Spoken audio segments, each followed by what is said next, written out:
Anthony, I understand that Hansel Gretel was the first opera you ever saw. How old were you and what did you make of it? I was about 4 or 5. I think I was very young. Young. My parents took me. It was at Sadler's Wells Theatre in London. It was actually a famous production that was recorded, and I still have now the CDs of what first came out as LPs, and they were my first LPs, actually, of Hansel and Gretel in English. And I don't know why, I don't know whether it's connected, but it truly is one of my favorite operas. I have a real sense of nostalgia and interest in that score because it's Wagnerian, because it has some of the best tunes ever written, and because as a story it's as spooky as hell. And the Brothers Grimm version of the fairy story is extremely dark, extremely bloodthirsty.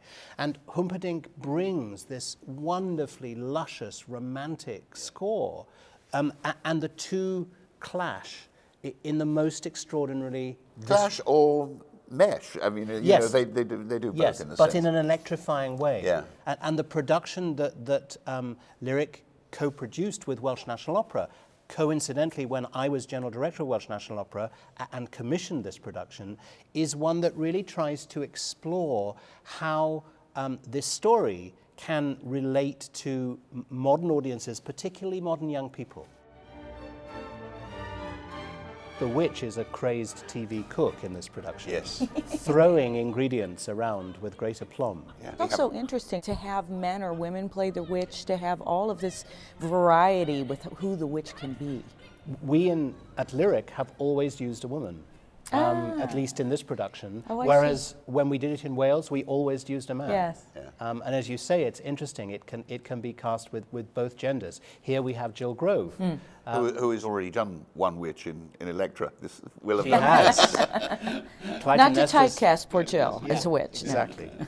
And actually, it's worth saying that Hansel and Gretel are two of our Former Rhine Rhine Opera Opera Centre. Centre artists, Yes. Elizabeth de Jong and Maria Canova as Hansel and Gretel. I sang Lucrezia Borgia with Elizabeth de Jong, and I think she's one of the most spectacular talents today. Yeah. The shimmer, the range, the coloratura, I mean, her voice absolutely, I find extraordinary. She'll be a great Hansel. The theme that runs through it is the one of hunger and deprivation.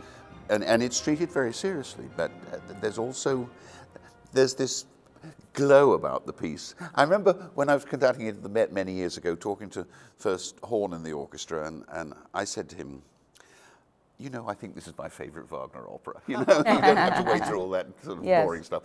Whoops. And he said to me, and I've never forgotten this, he said, I think it's like Wagner on Prozac, which is marvelous. But it has, you know, Humperdinck clearly, he went to work at Bayreuth on Parsifal. Yes. And clearly Wagner was a huge influence. But there's this innocence about the music. And You know, also for it being so good that there's only one opera that we know by him really, but it's incredibly popular. Yes. Because and the quality of it is extraordinarily high. I mean, when I was a child, my siblings were cast in the children's chorus, and I was too tall, and I think I cried for days. And I watched my daughter be in the children's chorus of this production. Yeah. I love this production. It is so full of fantasy, and it creates a world that is foreign and twisted and exceptionally fascinating. I really love it. yeah, the dream scene, I think, is one of the most extraordinarily powerful images I've ever seen on stage. I cry every time I see it in this production. And Yeah. it's such an unlikely and yet logical interpretation. Yes. The dream sequence, the dream pantomime, as it's called in the piece, is when Hansel and Gretel go to sleep and they dream of 14 angels coming to bless them. And in this production, as Andrew rightly says, the piece is about hunger. In Act 1, they fight about food. In Act 2, they dream about food. In Act 3, they very nearly become food. And when two hungry children go to sleep, what would they dream about? Right. They would dream about the most spectacular banquet Feast, ever.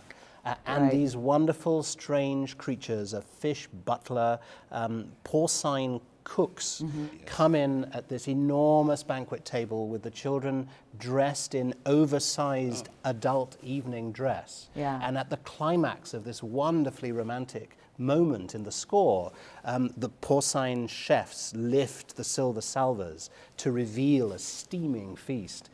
Even talking It's about incredible. it I know, makes it me... gives you And the goosebumps. gives me music in goosebumps. that moment makes me just weep. That and the "We're Saved" chorus at the end with the children. Yes. You know, they're just, and you never tire of it. I come back to this and it's fresh every time.